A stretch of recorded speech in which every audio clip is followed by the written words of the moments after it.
Farid est l'un des 16 fermiers de la dernière saison de l'émission de télé-réalité La Ferme Célébrité. Situé dans la réserve naturelle de Zulu-Nyala en Afrique, il veut prouver à tous qu'en dehors d'un ring de boxe, il peut aussi être un homme proche de la nature, travailleur et posé.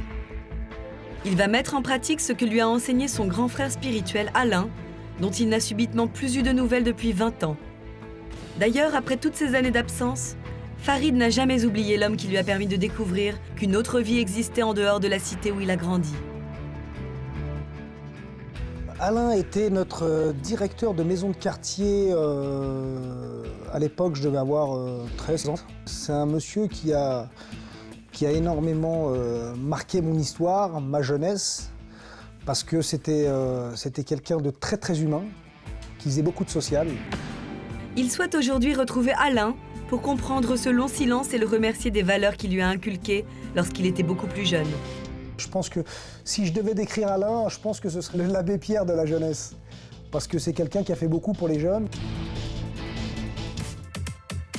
C'est en 2010 que le beau Farid Kider, grand boxeur français, fera son entrée à l'émission de télé-réalité La Ferme Célébrité. Farid est l'un des personnages forts du programme. Pendant son séjour à la ferme, le boxeur deviendra le meilleur ami du grand gagnant de la dernière saison, Michael Vendetta, qu'il défendra seul et contre tous. À 36 ans, Farid est un bel homme qui gère parfaitement sa vie. Entre deux rendez-vous, Farid donne de son temps en aidant les jeunes en difficulté. Il les entraîne et les initie au combat. Ce poids moyen affiche un palmarès de premier choix. Il a plus de 200 combats à son actif. Et lorsqu'il n'est pas sur le ring, il endosse une énième casquette, celle de chef d'entreprise. Mais Farid a une autre passion, le théâtre. Toutes les semaines, il se met en scène et répète son one-man show qui devrait rapidement voir le jour. Nous, à l'école, à l'époque, pour faire chier les parents, on taguait, on se faisait des piercings, on crevait les pneus de voiture, on allait voler les carambars. Mais la nouvelle génération, aujourd'hui, ne peuvent plus sécher l'école. Ils y vont même plus. Mais la vie de Farid n'a pas toujours été si simple. Issu d'une famille nombreuse mais très modeste, il a grandi dans une cité de la ville d'Orly auprès de sa famille. À cette époque, les parents de Farid, comme beaucoup d'autres familles, n'ont pas les moyens d'inscrire leurs enfants à des activités extrascolaires ou leur payer des vacances.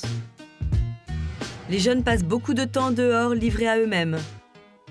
Alors les parents de Farid décident de l'inscrire dans une association de la ville, à la MJC, où des activités sont proposées aux jeunes de la cité. Alain était notre directeur de maison de quartier. À l'époque, je devais avoir 13 ans. C'est un monsieur qui a énormément marqué mon histoire, ma jeunesse, parce que c'était quelqu'un de très très humain, qui faisait beaucoup de social. C'est entouré de professionnels que Farid découvre un monde complètement différent de ce qu'il vit chez lui, dans sa cité. C'est vrai qu'à cette époque, on avait besoin d'être encadré parce que sinon, on était livré à nous-mêmes. C'est vrai que quand on est encadré, on est suivi, on a des exemples, dont lui, Alain, c'était un de nos exemples. Jusqu'à présent, Farid n'était jamais sorti de sa cité. Il n'avait jamais vu la mer et encore moins la montagne. Il ne pratiquait aucun sport et n'avait que très peu de repères, car ses parents, issus de l'immigration, n'avaient réellement aucun moyen de faire participer leurs enfants à une vie sociale, culturelle ou sportive.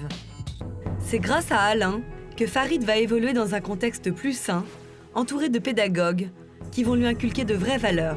Je parle de lui avec un petit peu d'émotion parce que, en fait, il y a plein d'anecdotes qui me marquent et qui m'ont touché, surtout quand on était jeune et qu'on est issu de familles nombreuses, plein de frères et sœurs, et puis qu'on n'a pas forcément les moyens de partir en vacances. Alain va prendre de son temps pour initier les jeunes de la cité au sport. Chaque jour, pendant les vacances et week-ends, il va leur proposer différentes activités et les responsabiliser au maximum. C'était un monsieur qu'on voyait quasiment 3-4 fois par semaine. Et surtout pendant les vacances scolaires. Il était présent, il nous emmenait en activité à la piscine en été, les séjours. Je me souviens surtout ce séjour ski à la Plagne. J'avais pas 50 francs dans les poches pour payer ma semaine de ski. Je me souviens qu'Alain m'avait pris clandestinement. Quand je dis clandestinement, il s'était débrouillé pour que je fasse partie du groupe. Et là, c'était la première fois que je découvrais le ski à l'âge de 11 ans, 12 ans. Je ne me rappelle plus très bien de l'âge. Mais voilà, mes premières années de ski. Extraordinaire. Ces jeunes issus de quartiers défavorisés sont durs à gérer. Mais Alain, en vrai pédagogue, va réussir son pari. Il prend en charge les enfants de chaque famille et il va leur permettre d'évoluer sainement et les faire grandir jour après jour. Moi, j'étais pas un petit jeune facile, donc j'étais quand même, il fallait me canaliser à l'époque. Il savait le faire, donc il trouvait toujours les mots pour nous calmer. Il avait son petit groupe de jeunes avec qui il était bien. Il se disait, voilà, sur ces 30 jeunes, si j'arrive à en sortir 10, sa mission sera accomplie. Avec le temps, Alain a réussi à trouver sa place. Il a su jouer le rôle du grand frère à la perfection. On se disait, attends, on n'a pas le droit de lui manquer de respect, ce monsieur. Il y a ces valeurs quand même qu'on a réussi à garder et suivre. Il nous a appris certains codes de la vie, qu'on n'avait rien sans rien. Il fallait travailler, il fallait donner. Mais un jour, Alain disparaît, sans dire au revoir aux jeunes. Farid n'a pas compris cet abandon. Et puis un jour, Alain est parti, comme ça, sans donner de nouvelles, sans signe de vie, il est parti. C'est vrai qu'on a essayé de comprendre, de savoir pourquoi il était parti, parce que c'était quand même quelqu'un qui était important pour nous en tant que jeunes. Pour nous, c'était le Père Noël. Donc qu'il parte comme ça. Le boxeur se rappelle encore de celui qui lui a permis d'avoir une vie meilleure. Il n'a jamais pu remercier Alain de tout ce qu'il avait fait pour lui, sa famille, ses amis. Aujourd'hui, je me dis, qu'est-ce qui est devenu ce monsieur? Et si Farid en est arrivé là, c'est en partie grâce à Alain. Alain, c'était un de nos exemples. Donc moi, c'est un peu ce qui m'a poussé à faire ce métier-là. J'ai été éducateur pendant 15 ans, m'occuper des jeunes, j'ai été prof de sport, j'ai monté une section de boxe. Et quand on se lève le matin et qu'on se regarde dans une glace, on se dit, quand même, on est des chanceux. Ouais, je pense que si je devais décrire Alain, je pense que ce serait l'abbé Pierre de la jeunesse. Parce que c'est quelqu'un qui a fait beaucoup pour les jeunes. Farid se demande toujours depuis 20 ans maintenant ce qu'est devenu Alain. Pourquoi un si long silence? Pourquoi cette absence soudaine? Mais peut-être qu'il avait de vraies raisons. Peut-être n'avait-il plus du tout envie de gérer la détresse des autres. Aujourd'hui, Farid souhaite plus que tout reprendre des liens d'amitié avec Alain et surtout le remercier de ce qu'il a fait pour lui pendant toute sa jeunesse. Alain acceptera-t-il de réapparaître dans la vie de Farid 20 ans après?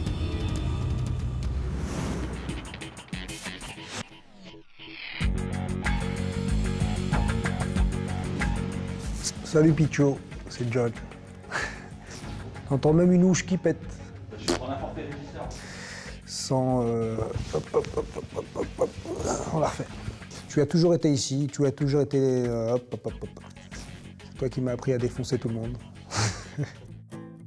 Alain est un homme de 62 ans avec un grand cœur, qui est toujours venu en aide aux enfants issus de quartiers défavorisés, au détriment de sa propre vie. C'est un homme hyperactif qui ne s'arrête jamais. D'ailleurs, cela a été une des causes de son terrible accident. Il a subi un AVC il y a 20 ans. Depuis, les souvenirs de sa vie antérieure ont complètement disparu. Il ne se rappelle de rien, à part quelques vagues détails. Alain va-t-il se souvenir de Farid? Comment Alain va-t-il réagir lorsqu'il apprendra que Farid veut qu'il fasse de nouveau partie de sa vie? L'a-t-il définitivement rayé de sa mémoire?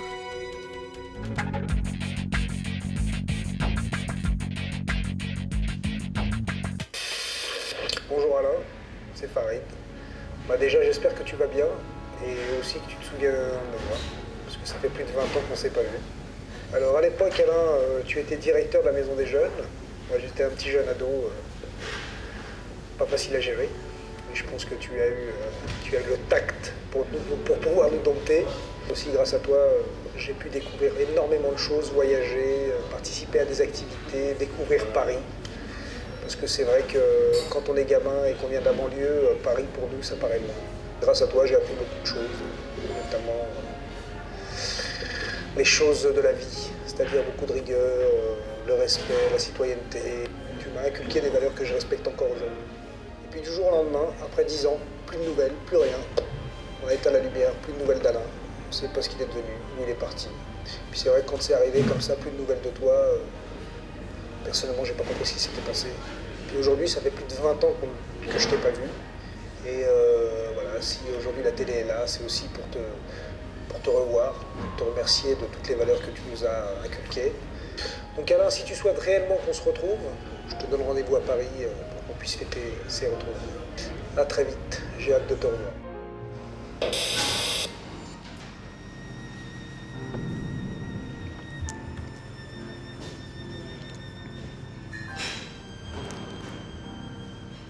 C'est tout un passé qui revient à la surface. Et je suis vraiment très ému de ça, qu'on puisse se souvenir, parce que j'ai fait les choses de façon tout à fait naturelle. Et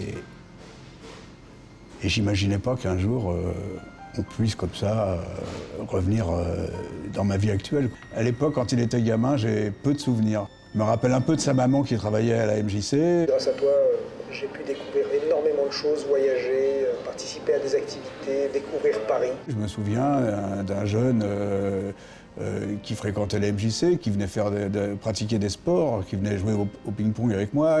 Moi, j'aimais ces jeunes-là. Et je trouvais normal de faire pour eux ce que j'aurais fait pour moi. Grâce à toi, j'ai appris beaucoup de choses. Tu m'as inculqué des valeurs que je respecte encore aujourd'hui. Les valeurs que je leur ai expliquées, c'était de se battre pour améliorer leur propre vie, c'est-à-dire de s'inclure dans la société, autant que possible. Ce que j'ai essayé de leur apprendre, c'est la citoyenneté, c'est la vie en collectivité. Je me situerais plutôt dans le contexte du grand frère, quelque part, plutôt que de l'éducateur. J'essayais d'accompagner ces jeunes partout où je pouvais, en fonction de mes possibilités. Et puis du jour au lendemain, après 10 ans, plus de nouvelles, plus rien. Je n'ai pas dit au revoir, tout simplement parce que je fais un accident vasculaire cérébral. Je suis resté un certain temps dans le coma, puis un certain temps en réanimation.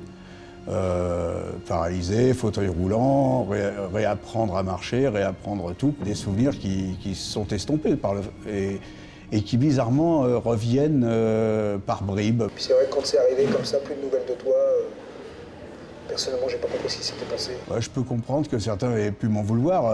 Il me semblait que finalement, eux se fichaient bien pas mal que je puisse être parti. Si aujourd'hui la télé est là, c'est aussi pour te revoir, te remercier de toutes les valeurs que tu nous as inculquées. Oui, je suis un petit peu dubitatif.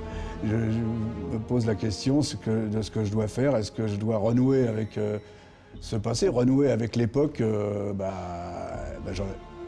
je sais pas, il faut que je voie, il faut que j'y repense parce que ça fait remonter beaucoup de choses en moi et... Farid est arrivé sur le lieu de rendez-vous qu'il a donné à Alain. Que je suis stressé, il y a toujours une petite appréhension en fait. J'espère surtout qu'il va venir. Maintenant, peut-être qu'il n'a vraiment plus envie de prendre contact avec des jeunes orlysiens ou autres. Mais bon, s'il ne vient pas, ce sera, je pense, une petite déception. Maintenant, Alain sait que Farid l'a recherché après 20 ans de disparition. A-t-il réussi à encaisser le coup? Alain aura-t-il envie de revenir sur son passé pour expliquer la cause de son départ soudain, il y a maintenant plus de 20 ans? Farid acceptera-t-il la décision d'Alain si ce dernier décide de ne pas venir au rendez-vous? Ouais, s'il vient pas, c'est une défaite. On va le prendre comme une défaite. Le temps passe et Alain n'arrive toujours pas. L'ancien éducateur a-t-il définitivement tourné la page sur ce passé?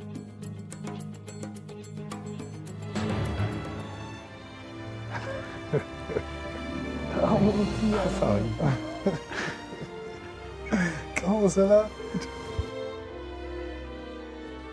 Alors?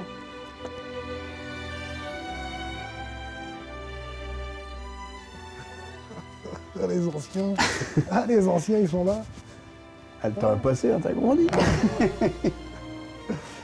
Ça fait plaisir. Je suis content. Bah ouais, moi aussi. J'ai fait une rupture d'anévrisme, donc il m'a quand même laissé sur le carreau pendant assez longtemps.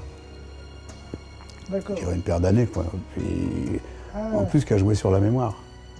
Donc finalement, j'ai oublié tout le passé, quoi. Je veux dire, que le fait d'avoir été malade, ça me ralentit, en même temps j'ai envie et en même temps je peux pas, quoi. Je veux dire, ça rend les choses un peu plus complexes, mais voilà.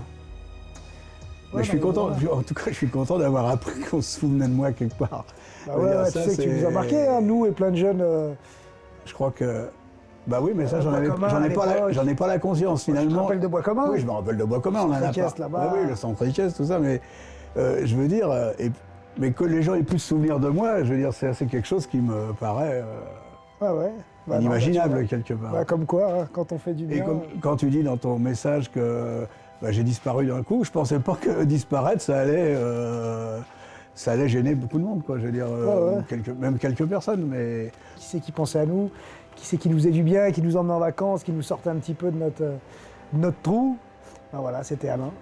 Notre petit Alain, notre pongiste de l'époque. c'est une question d'amour, quoi. On aime les gens, quoi. Je veux dire, moi, j'aimais Non, c'est clair. les jeunes et tout, et Non, puis on le ressentait. mais je savais pas s'ils allaient s'ils pouvaient me le rendre ou si. Et moi, je le faisais naturellement.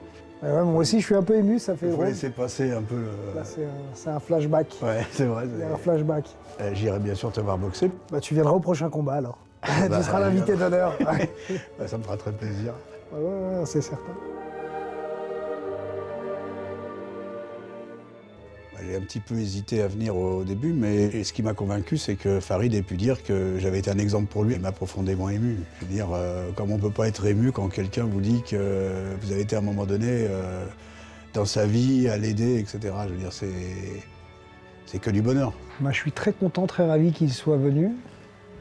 Parce qu'humainement, c'est quelqu'un d'exceptionnel. Donc on a pu le voir. Hein. Quelqu'un de très simple, très gentil. Le fait que ce soit la télévision ne me gêne pas. Je crois que on vit une époque où la télé a pris beaucoup d'importance et puis il faut vivre avec. Et j'étais un peu stressé avant de le voir et c'est que du bonheur. Quand il est arrivé avec sa petite canne, c'est vrai que je l'ai connu un peu plus dynamique. Bon, après, il m'a raconté un petit peu son parcours. Donc il a eu un petit accident, un petit AVC, etc. Donc c'est compliqué. Mais ça va, je l'avais reconnu. Je crois qu'il est représentatif de la jeunesse, de son époque et qu'il peut encore apporter beaucoup de choses à des gens. Ah, je suis très fier de lui. Bah, je pense qu'on va se voir déjà juste après, on va aller se boire un petit verre en face.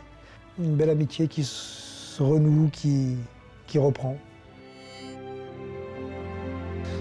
Allez, on y va mon petit Alain. Bras dessus, bras dessous comme les anciens copains.